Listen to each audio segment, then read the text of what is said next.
स्वाध्याय 6.5 નો પ્રશ્ન નંબર 7 સાબિત કરો કે સમબાજુ ચતુષ્કોણની બાજુઓના વર્ગોનો સરવાળો તેના વિકર્ણોના વર્ગના સરવાળા જેટલો હોય છે એમ સાબિત કરવાનું છે આ રાઈટરમાં. એનો કે આ સમબાજુ ચતુષ્કોણ છે. સમબાજુ ચતુષ્કોણ એટલે જે સમાંતર બાજુ ચતુષ્કોણની ચારે બાજુઓના માપ સમાન હોય એને સમબાજુ કહેવાય અને તેના વિકર્ણો છે પરસ્પર એકબીજાને કાટખૂણે દુભાગે. તો આવો સમબાજુ ચતુષ્કોણ છે. તો પક્ષમાં લખીએ ચતુષ્કોણ ABCD સમબાજુ ચતુષ્કોણ છે. સાધ્ય શું સાબિત કરવાનું છે? તો બાજુઓના વર્ગનો સરવાળો વિકર્ણોના વર્ગના સરવાળા જેટલો થાય. તો આ ચારે ચાર બાજુઓનો વર્ગનો સરવાળો બતાવે છે અને આ બંને વિકર્ણોના વર્ગનો સરવાળો બતાવે છે, જે આપણે સાબિત કરવાનું છે.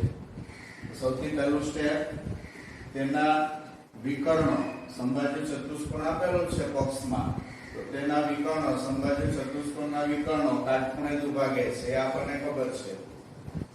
બરાબર. સમબાજુ ચતુષ્કોણનો એક ગુણધર્મ છે, તેના વિકર્ણો પરસ્પર કાટખૂણે દુભાગે છે. ધારો કે તે વિકર્ણો M બિંદુમાં છેદે છે, આ વિકર્ણો છે M બિંદુમાં છેદે છે.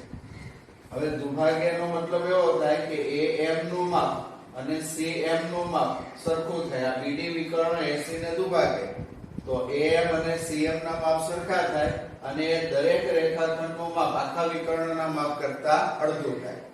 એવી જ રીતે આ AC છે BD ને દુભાગે એટલે એમાં પણ BM અને DM ના માપ સરખા થાય અને દરેક માપ આખા વિકર્ણોના માપ કરતા અડધું થાય. તો જુઓ, AM અને CM બેવના માપ સરખા અને દરેકનું માપ AC કરતા અડધું એટલે 1/3 AC. એ પ્રમાણે BM અને DM ના માપ સરખા પણ એ દરેકના માપ BD કરતા અડધા. આ ઉપરાંત કાટખૂણે દુભાગે છે. આ ખૂણો કાટખૂણો એટલે એક ખૂણો કાટખૂણો હોય તો બાકીના ખૂણા બી કાટખૂણા જ થાય. એટલે AMB, BMC, CMD અને DMA આ ચારેય ખૂણા 90 અંશના થશે અને આપણે પરિણામ નંબર 1 આપીએ. ત્યાર પછી આ ત્રિકોણ લઈએ AMB. બરાબર. કાટકોણ ત્રિકોણ છે. હવે AMB માં ખૂણો M કાટખૂણો છે તો AB કર્ણ કહેવાય. કાટખૂણાની સામેની બાજુ એટલે કર્ણ. તો કર્ણનો વર્ગ બાકીની બે બાજુઓના વર્ગના સરવાળા બરાબર થાય તો પાયથાગોરસના સિદ્ધાંત અનુસાર AB નો વર્ગ બરાબર AM વર્ગ વત્તા BM વર્ગ થાય. તો જુઓ, AMB ત્રિકોણમાં ખૂણો M કાટખૂણો છે તેથી કર્ણનો વર્ગ બાકીની બે બાજુઓના વર્ગના સરવાળા જેટલો થાય એટલે કે AM વર્ગ વત્તા BM વર્ગ. પરિણામ નંબર 2. આ જ પ્રમાણે BMC ત્રિકોણ લઈએ. બરાબર. એમાં ખૂણો M કાટખૂણો છે તો BC કર્ણ કરશે એટલે BC નો વર્ગ બરાબર BM વર્ગ વત્તા CM વર્ગ થાય. BC વર્ગ બરાબર BM વર્ગ વત્તા CM વર્ગ, કારણ કે એમાં ખૂણો M કાટખૂણો છે એટલે BC કર્ણ થાય છે. આ જ પ્રમાણે CMD ત્રિકોણમાં ખૂણો M કાટખૂણો થાય. CMD એમાં ખૂણો M કાટખૂણો છે એટલે CD કર્ણ થાય એટલે CD નો વર્ગ અને બાકીની બે બાજુઓના વર્ગનો સરવાળો. પરિણામ નંબર 4. આ જ પ્રમાણે DMA ની અંદર ખૂણો M કાટખૂણો DMA એમાં પણ ખૂણો M કાટખૂણો. આ કાટખૂણો તો AD કર્ણ થાય તો AD નો વર્ગ અને કાટખૂણો બનાવતી બાજુના વર્ગનો સરવાળો એટલે કે DM વર્ગ વત્તા AM વર્ગ. પરિણામ નંબર 5. હવે આ ચારે પરિણામ 2, 3, 4 અને 5 આ ચારે પરિણામનો સરવાળો કરીએ. પરિણામ નંબર 2, 3, 4, 5 નો સરવાળો કરતા હવે એનો સરવાળો કરીએ તો શું થશે? જુઓ, AB² વત્તા BC² વત્તા CD² વત્તા DS². એ ડાબી બાજુ થશે. તો AB² BC² CD² DS² આ ડાબી બાજુ. અને જમણી બાજુ શું આવશે? તો AM² વત્તા BM² BM² વત્તા CM² CM² વત્તા DM² DM² વત્તા AM². તો અહીંયા જોઈ શકો છો AM² વત્તા BM² BM² વત્તા CM² CM² વત્તા DM² DM² AM². તો AM² 2 times AM², BM² 2 times BM², CM² 2 times CM², dm square bm square 2 times dm square. હવે બધામાંથી બે કોમન નીકળે છે તો બે કોમન કાઢો તો એટલે am square એટલે bm square એટલે cm square એટલે dm square. હવે am bm cm અને dm ની કિંમત પરિણામ નંબર 1 ઉપરથી મૂકીએ. am ની કિંમત 1/2 AC, bm ની કિંમત 1/2 BD, cm ની કિંમત 1/2 AC, dm ની કિંમત 1/2 BD. તો ચારે ચાર કિંમતો અહીંયા મૂકીએ. પરિણામ નંબર કેટલા પરથી? 1 પરથી. પરિણામ નંબર 1 પરથી. બરાબર. આ કિંમતો ચારે ચાર મૂકી છે. am ની કિંમત 1/2 AC છે, cm ની કિંમત 1/2 AC છે, bm ની કિંમત 1/2 BD, dm ની કિંમત 1/2 BD. હવે સાદું રૂપ આપવાનું છે ખાલી. 1/2 નો વર્ગ કરો તો 1/4 આવે AC સ્ક્વેર. અહીંયા પણ વર્ગ કરો તો 1/2 નો વર્ગ 1/4 BD સ્ક્વેર. 1/2 નો વર્ગ એટલે 1/4 અને AC સ્ક્વેર. 1/2 નો વર્ગ 1/4 અને BD સ્ક્વેર. 1/4 દરેક પદમાં છે એટલે 1/4 કોમન કાઢી લઈએ. તો એટલે AC સ્ક્વેર અહીંયા BD સ્ક્વેર એટલે AC સ્ક્વેર ને અહીંયા BD સ્ક્વેર વધે. તો AC સ્ક્વેર વત્તા AC square 2AC square BD square વત્તા BD સ્ક્વેર 2BD સ્ક્વેર. કૌંસની બહારનું પદ એમને. હવે કૌંસની અંદર ફરીથી બંનેમાં બે છે તો બે કોમન નીકળે.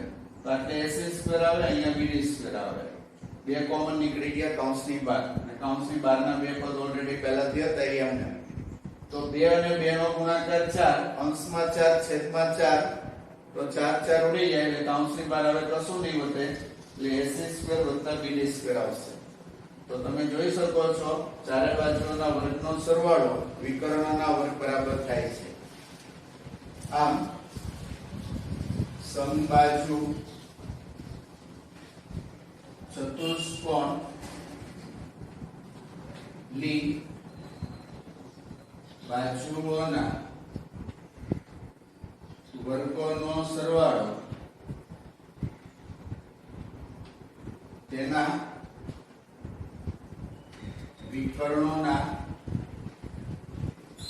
વર્ગોના સરવાળા જેટલો હોય છે.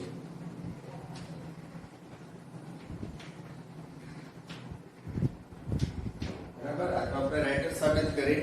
આ સિદ્ધાંતનો ઉપયોગ દાખલો ગણવા માટે પણ થઈ શકે છે. પ્રશ્ન નંબર 8 ઓ ત્રિકોણ ABC નું અંદરનું બિંદુ છે. હવે આપણે ત્રિકોણ ABC લઈએ. માનો કે આ ત્રિકોણ ABC છે અને O બિંદુ એના અંદરના ભાગનું બિંદુ છે. અહીંયા કોઈ એક બિંદુ O છે. OD લંબ BC. હવે તે O ઉપરથી BC ઉપર લંબ દોરવાનો. આ OD લંબ BC. OE લંબ AC. બરાબર. આ AC તેની ઉપર લંબ દોરવાનો. તો OE લંબ AC. OF લંબ AB. OF લંબ AB. હવે આપણે આ બંને વિધાનો સાબિત કરવાના છે. બરાબર. OA વર્ગ વત્તા OB વર્ગ વત્તા OC વર્ગ. તો OA આ OA વર્ગ પ્લસ OB વર્ગ પ્લસ OC વર્ગ. આ ત્રણેયના વર્ગનો સરવાળો. એમાંથી OD વર્ગ બાદ કરવાનો, OE વર્ગ બાદ કરવાનો અને OF વર્ગ બાદ કરવાનો. તો બાદબાકી AF વર્ગ વત્તા BD વર્ગ વત્તા CE વર્ગ બરાબર થાય. પછી AF વર્ગ વત્તા BD વર્ગ વત્તા CE વર્ગ કરો તો AE square plus CD square plus BF square. બરાબર. આ ત્રણેયના વર્ગ બરાબર થાય. જો સાબિત કરવાનું પદ ખાલી મોટું છે, બાકી સાબિત કરવાનું સરળ છે. પક્ષ અને સાધ્ય સ્પષ્ટ છે. હું ફરીથી લખતો નથી. સાબિતી.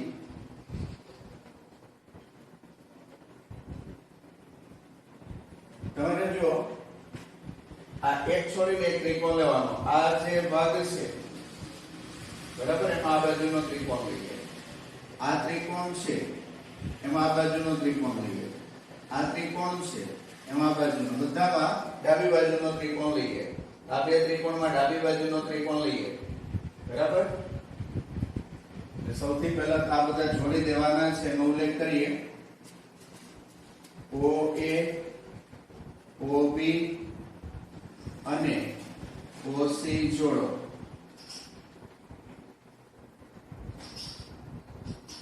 ત્રિકોણ ABC ના અંદરના ભાગમાં બિંદુ O છે.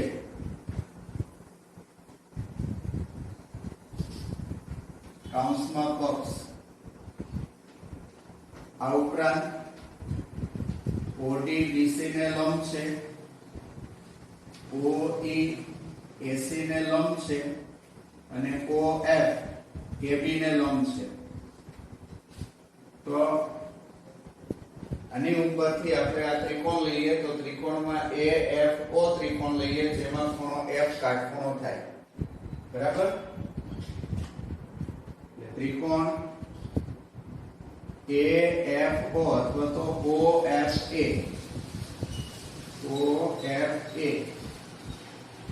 એમાં ખૂણો F કાટખૂણો છે.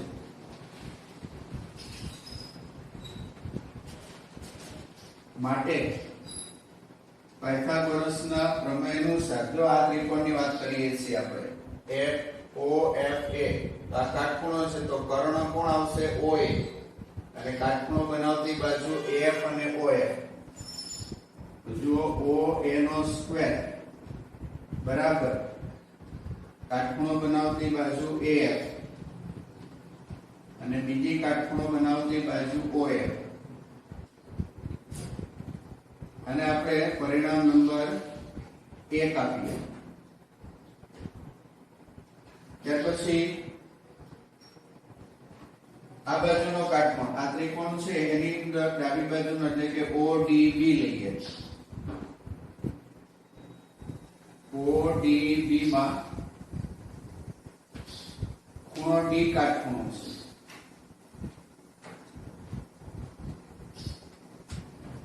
તો કર્ણ થશે, આ કાટખૂણો છે એટલે કર્ણ OB થાય એટલે OB નો વર્ગ અને કાટખૂણો બનાવતી બાજુ આવશે OD અને BD.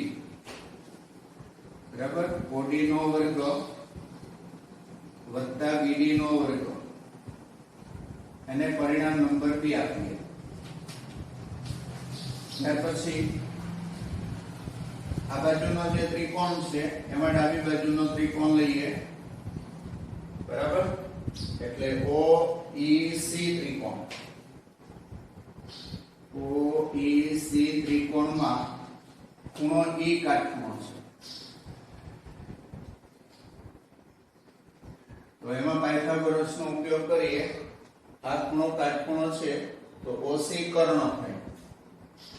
તો OC નો વર્ગ બરાબર કાટખૂણો બનાવતી બાજુ OE અને EC થશે.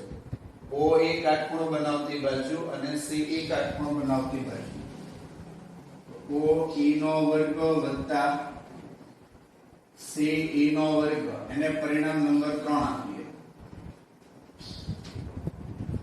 હવે આપણે આ ત્રણે ત્રણ પરિણામનો સરવાળો કરીએ. પરિણામ 1, 2 અને 3 નો સરવાળો કરતા પરિણામ 1, પરિણામ 2 અને પરિણામ 3 નો સરવાળો કરતા તો ત્રણેય પરિણામની ડાબી બાજુનો સરવાળો એટલે કે OA વર્ગ વત્તા OB વર્ગ વત્તા OC વર્ગ OA square plus OB square plus OC square બરાબરની સામે જમણી બાજુનો સરવાળો AF વર્ગ વત્તા OF વર્ગ AF square plus OF square. પછી બીજામાં OD સ્ક્વેર વત્તા BD square OD square plus BD square અને ત્રીજામાં OE સ્ક્વેર વત્તા CE square OE square plus CE square. હવે આમાંથી લો OA square plus OB square plus OC square O વાળા જે બિંદુઓ છે રેખાખંડો છે એ બધા આ બાજુ લઈ લઈએ. OD સ્ક્વેર ને આ બાજુ લાવો તો માઈનસ OD સ્ક્વેર બરાબર. OE સ્ક્વેર ને આ બાજુ લાવો તો minus OE square. OF square ને ડાબી બાજુ લાવો તો માઈનસ OF સ્ક્વેર. હવે સામે વધ્યું શું તો AF સ્ક્વેર વધ્યા પછી BD સ્ક્વેર વધ્યા બરાબર. આ સામે જતા રહે આ પદ સામે જતું રહે આ પદ સામે જતું રહે. AF સ્ક્વેર વધ્યો BD સ્ક્વેર વધ્યો અને CF સ્ક્વેર વધ્યો. તો તમે જો સાધ્યનું આ પહેલું વિધાન સાબિત થઈ ગયું. સાધ્ય નંબર 1 તમારે સાબિત કરવાનું છે OA સ્ક્વેર વત્તા OB સ્ક્વેર વત્તા OC square minus OD square minus OE square minus OF square is equal to AF square વત્તા BD સ્ક્વેર વત્તા CE સ્ક્વેર. બરાબર. હવે આપણે વિકલ્પ 2 સાબિત કરવો છે. આ વિધાન સાબિત કરવું છે. તો હવે એના માટે જુઓ ફરીથી આ ત્રિકોણ લો OAB. એમાં ડાબી બાજુનો કાટકોણ ત્રિકોણ લીધો હતો. હવે ડાબી બાજુનો નહીં બંને કાટકોણ ત્રિકોણ લઈએ બરાબર. OAB તો આની અંદર OFA પહેલા લઈએ. OFA માં ખૂણો F કાટખૂણો છે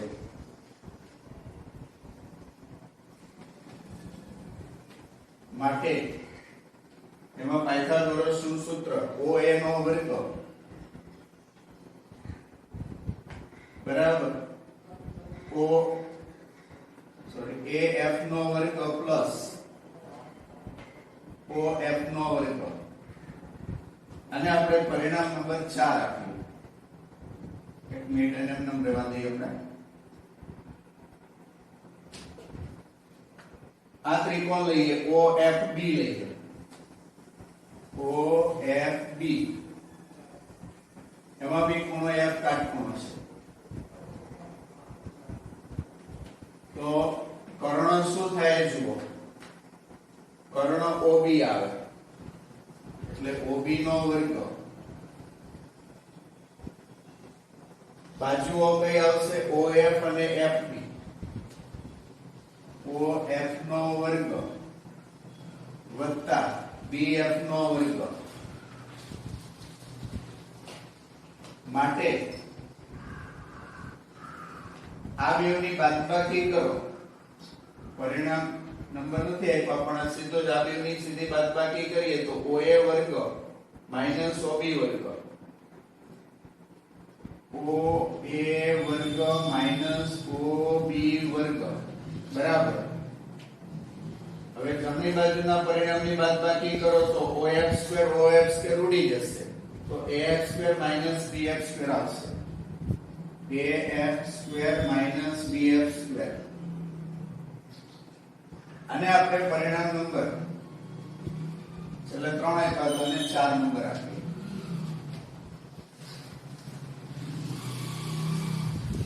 હવે OBC ત્રિકોણના બે કાટકોણ ત્રિકોણ છે તે લઈએ. ODB પહેલા લઈએ. ODB એમાં ખૂણો D કાટખૂણો છે.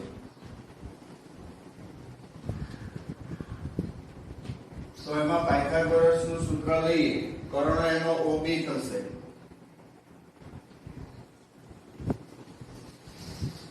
અને કાટખૂણો બનાવતી બાજુ OD વર્ગ વત્તા BD વર્ગ. OD વર્ગ વત્તા BD વર્ગ. અને આ બાજુનો ત્રિકોણ ODC લઈએ. એમાં પણ ખૂણો D કાટખૂણો છે. તો કર્ણ આવશે OC અને કાટખૂણો બનાવતી બાજુ OD અને DC OD square plus DC square માટે આ બેવની બાદબાકી કરીએ તો OB square minus OC square તો જમણી બાજુના પદની બાદબાકી કરીએ તો OD સ્ક્વેર ઉડી જશે BD square minus DC square આવશે BD square minus DC square એને આપણે પરિણામ નંબર 5 આપીએ હવે આ બાજુનો ત્રિકોણ લઈએ AOC તો AOC ના બદલે કાટકોણ ત્રિકોણ થશે OEC ત્રિકોણ OEC માં ખૂણો E કાટખૂણો છે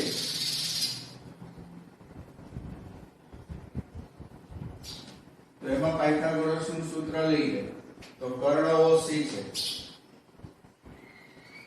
અને કાટખૂણો બનાવતી બાજુ OE અને CE એટલે OE નો સ્ક્વેર વત્તા CE નો સ્ક્વેર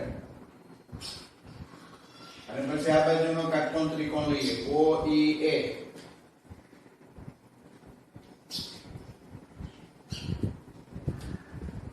તો એમાં ખૂણો E કાટખૂણો છે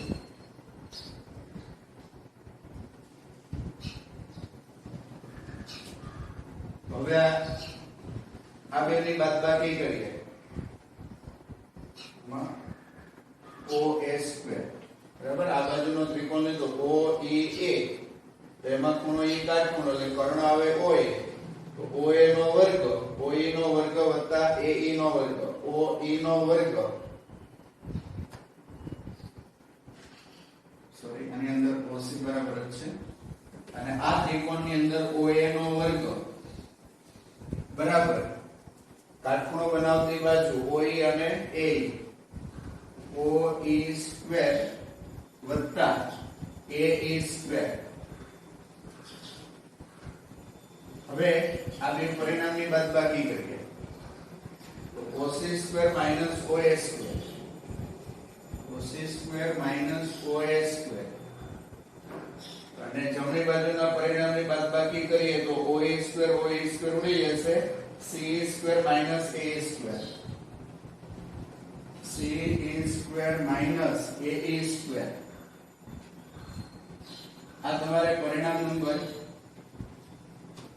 6 આપીશું એને પરિણામ નંબર 4 5 અને 6 આ ત્રણેયનો આપણે સરવાળો કરીએ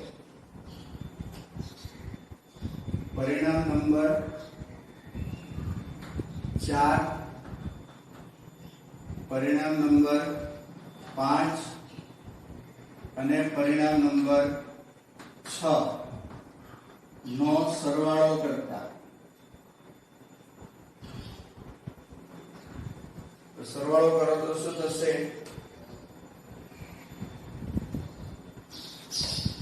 OA square minus OB square OA square minus OB square પછી આની ડાબી બાજુ OB square minus OC square OB square minus OC square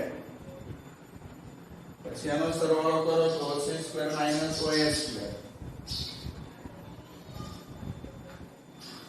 હવે જમણી બાજુનો સરવાળો કરીએ તો AF square minus BF square AF square minus BF square પછી આમાં BD square minus DC square BD square minus DC square અને આમાં CE square minus AE square CE square minus AE square હવે તમે જુઓ OA square plus OA square minus ઉડી જશે OB square minus OB square plus ઉડી જશે OC square minus OC square plus ઉડી જશે અને આ બાજુના માઈનસ વાળા પદને હું બધા આ બાજુ લઈ લઉં તો BF સ્ક્વેર આ બાજુ લાવો તો પ્લસ થાય DC સ્ક્વેર આ બાજુ લાવો તો પ્લસ થાય AE સ્ક્વેર આ બાજુ લાવો તો પ્લસ થાય તો સામે વધે શું તો AF સ્ક્વેર વધે BD સ્ક્વેર વધે અને CE સ્ક્વેર વધે હવે આ બાજુના બે બાજુના પદ છે બે બાજુ ફેરવી નાખું. ડાબી બાજુ છે ને જમણી બાજુમાં લખું, જમણી બાજુ છે ને ડાબી બાજુમાં લખું. બરાબર. આ ત્રણે ત્રણ પદને ડાબી બાજુ લખ્યા. હવે આ ત્રણે પદને જમણી બાજુ ક્રમમાં લખું. પહેલા a સ્ક્વેર લખું, પછી bf સ્ક્વેર લખું અને પછી dc સ્ક્વેર લખું. તો આપણે બીજું જે સાબિત કરવાનું સાધ્ય છો f square bd square c square બરાબર a સ્ક્વેર bf સ્ક્વેર અને dc સ્ક્વેર થઈ ગયું સાબિત. તો આ સાધ્ય નંબર 2 સાબિત થયું. તો આ રીતે બંને વિધાનો સાબિત થઈ જશે. જો આગળ પણ આ પ્રશ્ન એક આવી ગયો છે. ફરીથી 10 મીટર લાંબી એક નિસરણી જમીનથી 8 મીટર ઊંચે આવેલી એક બારીને અટકે છે. નિસરણીનો નીચેનો છેડો દિવાલના તળિયેથી તેનું અંતર શોધો. હવે 10 મીટર લાંબી નિસરણી આપણે આવી રીતે કાટકોણ ત્રિકોણ દોરીએ તો નિસરણી હંમેશા ત્રાંસી હોય, દિવાલને ટેકવેલી હોય ત્યારે. તો આ 80 છે નિસરણી થશે. આ નિસરણીનો ઉપરનો છેડો જે બારી પાસે ટેકવેલો છે એટલે જમીનથી બારી સુધીની ઊંચાઈ જે તમને કીધું છે. નિસરણી જમીનથી 8 મીટર ઊંચી આવેલી બારીને અટકે છે તો આ 8 મીટર થશે. નિસરણીની લંબાઈ 10 મીટર છે. નિસરણીના નીચેના છેડાનું દિવાલના તળિયેથી અંતર, આ નિસરણીનો નીચેનો છેડો છે અને આ દિવાલનું તળિયું છે, એનાથી અંતર કેટલું થાય તે અંતર શોધવાનું. તો આ ત્રિકોણની અંદર જે વિગતો છે પહેલા દર્શાવવાની. AB શું બતાવે છે? તો જમીનથી બારી સુધીની ઊંચાઈ બતાવે છે. BC શું બતાવે છે? તો નિસરણીના નીચેના છેડાનું દિવાલના તળિયેથી અંતર બતાવે છે જે આપણે શોધવાનું છે પ્રશ્નાર્થ. AC શું બતાવે છે? તો AC નિસરણીની લંબાઈ છે જે 10 મીટર છે. હવે આપણે આ ત્રિકોણ લઈએ તો જે ત્રિકોણ કાટકોણ ત્રિકોણ છે જેમાં ખૂણો B કાટકોણ છે તો તેમાં પાયથાગોરસના સૂત્રનો ઉપયોગ કરીએ તો AC કર્ણ થશે. તો કર્ણનો વર્ગ બાકીની બે બાજુઓના વર્ગના સરવાળા બરાબર થાય એટલે AC સ્ક્વેર બરાબર AB સ્ક્વેર વત્તા BC સ્ક્વેર. હવે AC નું માપ છે એમાં 10 લખવાનું એટલે 10 નો વર્ગ. AB નું માપ છે 8 છે તો 8 નો વર્ગ. BC સ્ક્વેર એમને તો 10 નો વર્ગ 100, 8 નો વર્ગ 64. હવે આ બે બાજુ ડાબી બાજુ છે તો એને જમણી બાજુ છે તો એને ડાબી બાજુમાં લખો અને જમણી બાજુ ડાબી બાજુમાં છે ને જમણી બાજુમાં લખો. હવે 64 ને તમે આ બાજુ લાવો તો -64 થશે. તો 100 માંથી 64 બાદ કરો તો 36. 36 કોનો વર્ગ છે? 6 નો. તો BC બરાબર 6 આવશે. BC એટલે આ નિસરણીના નીચેના છેડાનું દિવાલના તળિયેથી અંતર. તો છેલ્લે જવાબ લખી નાખવાનું. આમ નિસરણીના નીચેના છેડાનું દિવાલથી અંતર 6 મીટર છે.